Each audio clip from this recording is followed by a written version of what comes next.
iga hetk on meil võimalus astuda igavikulisse ellu, mis on tegelikult niikuinii meie elu, aga lihtsalt juba praegu ja teadlikult anda sellega ära oma depressioon, mure,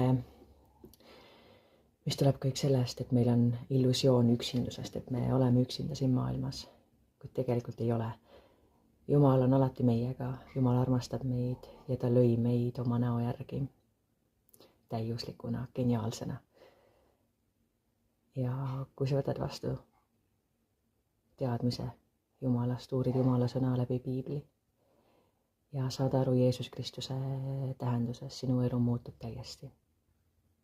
Ja polegi muud teha, kui võtta vastu jumalik plaan sinu elule. Jumalik plaan sellele, mis sina saad siin elus parimal võimalikul moel korda saata, teha ja kuidas võimalikult parimal moel Jumala plaani järgi elada.